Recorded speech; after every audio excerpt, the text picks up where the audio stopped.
You know, in the world of artificial intelligence, there is a massive gold rush happening right now. But the real gold, it isn't some new idea or a piece of software.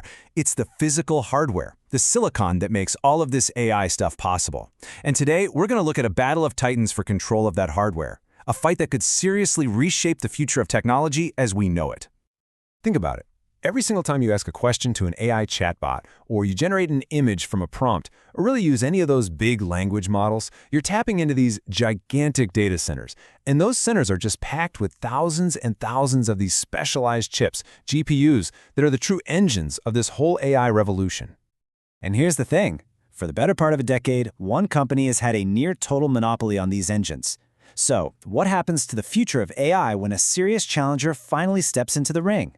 And what if they're armed with a powerful new weapon that could change absolutely everything? Okay, so to really understand this fight, you first have to understand the kingdom they're fighting over. We're talking about a market that some people think will be worth over $500 billion by 2028, and right at the center of all of it is one name. That name is NVIDIA. I mean, with a staggering 80% market share in these AI accelerators, their chips just became the default choice, right? They're the standard that everyone else is measured against. They built the kingdom, and believe me, they have defended it fiercely. The undisputed king of that kingdom has been NVIDIA's H100, a total powerhouse of a chip. But now, a new contender has emerged, AMD's Instinct MI300X. And this sets the stage for a classic David versus Goliath story. Only this time, it's fought with silicon and trillions of calculations every single second. So how in the world does a challenger take on a giant like that? Well, you don't fight on their terms. You find a weakness, an opening, and you press that advantage. And AMD's whole strategy, it centers on one critical component that is fast becoming the new bottleneck in AI. And this is that challenger, the MI300X. It is a marvel of engineering. I mean, look at it. It's like a tiny silicon city built with 153 trillion transistors. But its true power doesn't just come from raw number crunching. It comes from its memory. First, let's talk capacity. The MI300X comes with a jaw-dropping 192 gigabytes of what's called high bandwidth memory, or HBM. Just think of it as this ultra-fast, dedicated memory that's stacked right onto the chip itself. It gives it this massive, private reservoir of data to just constantly work with. And then there is the speed. The MI300X can access all that memory at an incredible 5.3 terabytes per second. Look, these aren't just big numbers to brag about on a spec sheet. They represent a fundamental shift, a whole different philosophy in how you design these chips. Now, let's put that into perspective. The MI300X packs more than double the memory of its main competitor, the H100. That is not just a little incremental improvement. This is a massive, game-changing leap forward. But why does this one thing, this one spec, matter so much? Why would AMD basically bet the farm on memory? Well, it's because the very nature of AI is changing. It's not just about crunching numbers anymore. It's about feeding this beast that is getting hungrier and hungrier every single day. This quote from an industry analysis just says it perfectly. For these huge AI models, performance is often gated by memory rather than raw compute. What that really means is, as AI models get bigger and way more complex, the bottleneck isn't how fast you can calculate anymore, it's how fast you can get the data to the processor. Memory is the new king.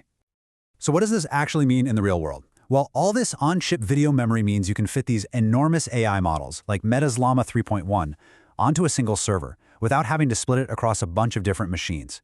This slashes response times, it cuts down on costly network traffic, and ultimately, it improves energy efficiency, which is a huge deal for these massive data centers. And this wasn't a fluke. AMD has been laser-focused on this strategy for years now.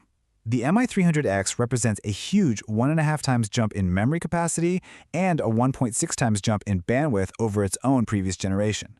They are all in on this memory gambit, and it looks like it's starting to pay off. A technical advantage is one thing, right? But does it really matter if the biggest customers in the world don't buy in?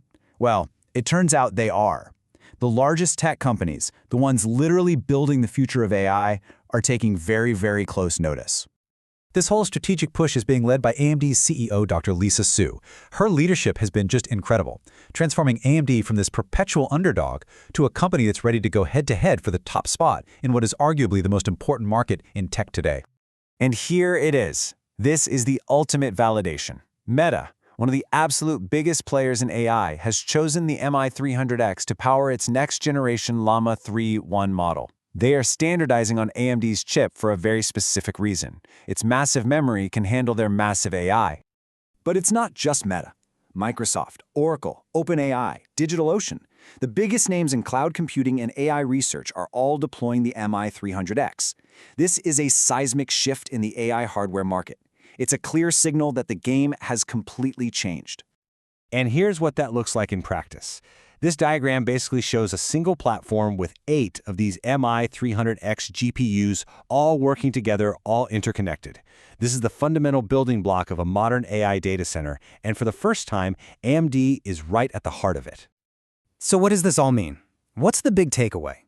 It means the game has changed. For the first time in a very, very long time, there is real, meaningful competition at the absolute highest end of the AI hardware market. This didn't just happen overnight. This timeline shows a really clear, focused strategy that's been unfolding for years. You go from their first purpose-built AI chip back in 2020 to pushing their memory advantage with the MI200, and it has all been leading to this moment, the launch of the MI300X. The new reality of the AI chip market is just crystal clear. On the key metrics that matter right now, VRAM and bandwidth, AMD has a commanding lead. And while NVIDIA is still the established leader, of course, AMD has become what the industry desperately needed, a credible, powerful second source, now being adopted by the biggest names in tech. And that right there is the crucial point. Competition is good for everyone. It drives down prices, it forces innovation, and it gets rid of the huge risk of relying on just one company for the most critical component of the entire 21st century economy. So we end right where we began, with a race. For years, it was really a one-horse show, but now the field is wide open. With these tech giants no longer chained to a single supplier, and with totally new approaches like AMD's memory-first design, the real question is, what becomes possible now that just wasn't possible before? What amazing new innovations are going to be unlocked in this new era of competition?